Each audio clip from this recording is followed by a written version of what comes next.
Hey guys, welcome back to MMA Library. Today in MMA and UFC news, Belal Muhammad doesn't believe Colby Covington is a big pay-per-view draw. During a recent interview with Jim Norton and Matt Serra, here's what Belal had to say. I mean, I don't think it has anything to do with that run around with Leon because, like, I've gone 4-0 since that fight against top 10 guys. So I don't think it has nothing to do with that. I just think that Colby, I don't know, maybe, Dana White has a love for him or the UFC sees something in him that, I don't know. I don't think he's a star. I don't think he's a superstar. I think that the pay-per-views he sold is because of Masvidal or Kamaru Usman. Like, I don't think it has anything to do with him. I just think that, UFC's looking for that. Leon's not really a talker. He's not a trash talker. He's not a guy that's big in the media. He barely does any media.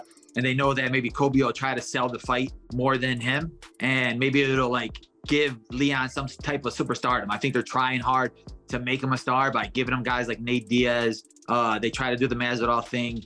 And, he just doesn't know how to, take that type of energy and go with it because he's very quiet and just all to himself and tries to do his talking with fighting. But it's the entertainment business. You got to know how to talk. You got to know how to interact with fans and stuff like that. And I just don't think he does that.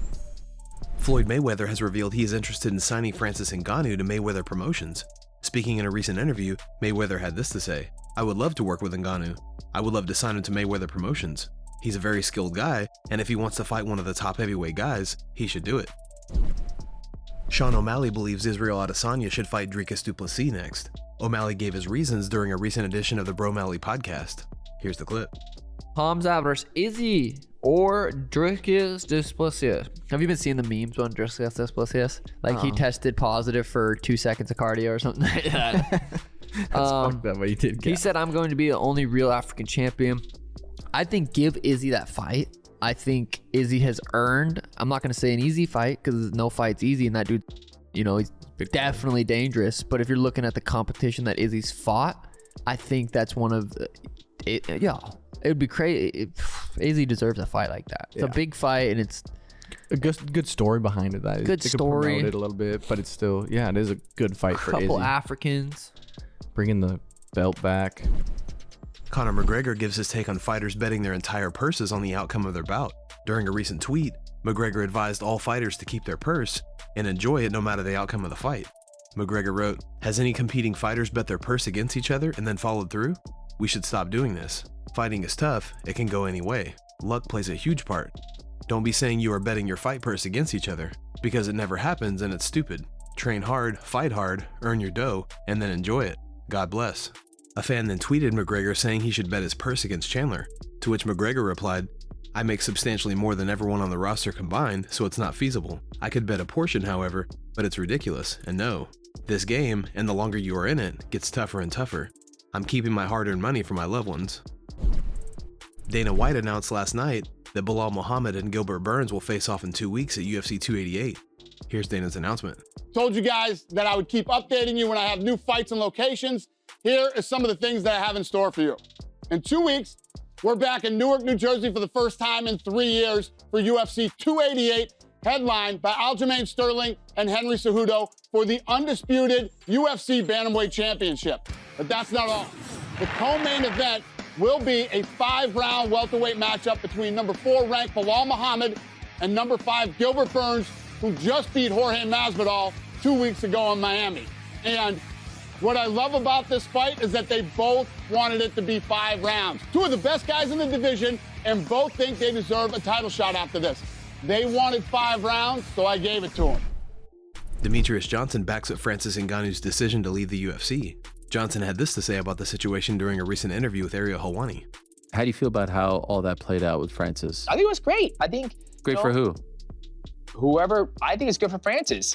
I think because now they're kind of trying to on him, saying that he made a mistake, that he's taking too long. Dana said he'll never be welcome back. Blah blah blah blah blah. There's many homes. I've been successful outside the UFC. Right. Look at Sergio Pettis. He's been very successful out of the UFC. Look at Anthony Pettis. He made what, $700,000 fighting Roy Jones Jr. Yeah. I mean, there's money outside of the UFC, ladies and gentlemen. Just so I know camera on. Yeah. There's money outside the UFC. So I think with Francis Ngannou, he's at that spot where, he gets to dictate where he wants to go. He doesn't want to be locked down in a contract. Could you imagine if he fought Tyson Fury and made like $40 million? He's not going to make that in UFC in one fight. Or maybe he could. I'm not sure. No. But I mean, that's the type of money that you're going to be able to make in boxing. And, you know, I think that's worth a risk to take of like, I'm not going back to mixed martial arts, you know?